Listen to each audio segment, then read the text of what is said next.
28లోగా పనులు పూర్తి కావాలన్నట. మరమ్మతులు ఆలస్యమైతే కఠిన చర్యలు, రేయింబవళ్లు పనిచేయండి. బ్యారేజీల పరిశీలనలో అధికారులను ఆదేశించిన మంత్రి ఉత్తమ్. నివేదికలు అందిన తర్వాత బాధ్యులపైన చర్యలు. తుమ్మిడిహెట్టి వద్ద బ్యారేజీ నిర్మిస్తాం.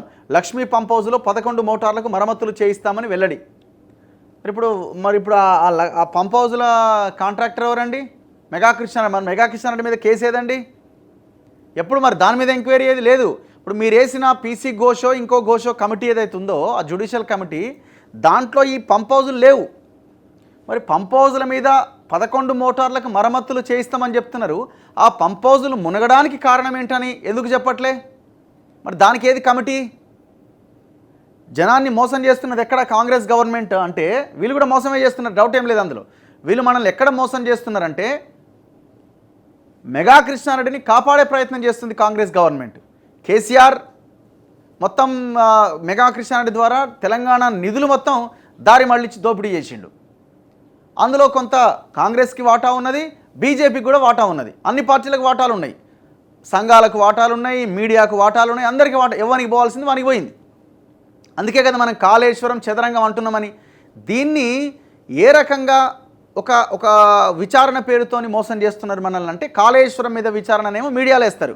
ఇప్పుడు ఇట్లాంటి పేపర్లలో, వీళ్ళకి అనుకూలంగా ఉన్న పేపర్లలో కాళేశ్వరం మీద విచారణ అంటారు.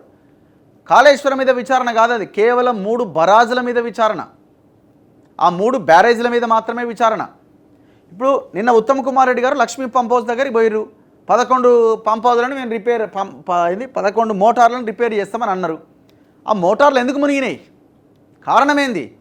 అదేం వరద ఎక్కువ వచ్చో ఇంకోటో కాదు కదా. దానికి రక్షణ గోడ మొత్తం కొట్టుకపోయి దాన్ని డౌన్లో పెట్టడం వల్ల ఆ పంప్ హౌస్ కొట్టుకపోయినాయి. ఎవరు ఈ మాట చెప్పింది?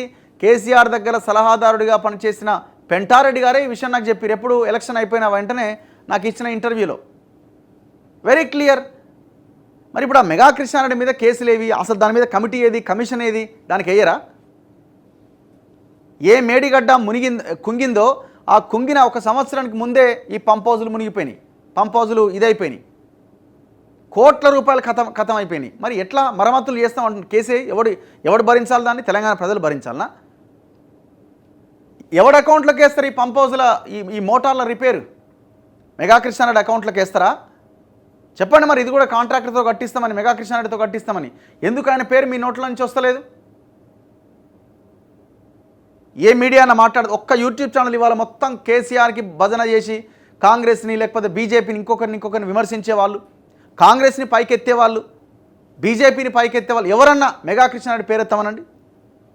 ఒక్క ఛానల్ అన్న మాట్లాడమనండి చూద్దాం. ఏదో 1-2 తప్ప.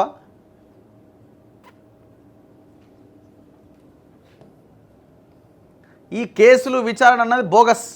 కాళేశ్వరం మీద విచారణ ఉండదు. కాళేశ్వరం అన్నది ఒక చదరంగం, ఒక చెస్ గేమ్ లాంటిది అది. ఎందుకంటే అందరికీ వాటాలు ఉన్నాయి అందులో, కాబట్టి దాంట్లో కేసులు ఉండవు. అందుకే ఆ 3 బరాజుల మీదనే ఈ 5 ఏళ్ళు తిప్పుతారు దాన్ని. మీరు అంతకుమించి ఏమి ఉండదు అందులో. మీరు చూడండి, దయచేసి మళ్ళీ మీరు దీన్ని గుర్తు చేసి అనవసరంగా ఈ డ్రామాలు ఆపండి. మీరు ఆ విచారణ అది ఇది అని చెప్పి డ్రామాలు ఆపండి. ప్రజలకు ఆల్రెడీ అర్థమవుతున్నది, మాలాంటి వాళ్ళని చెప్తూనే ఉన్నాం.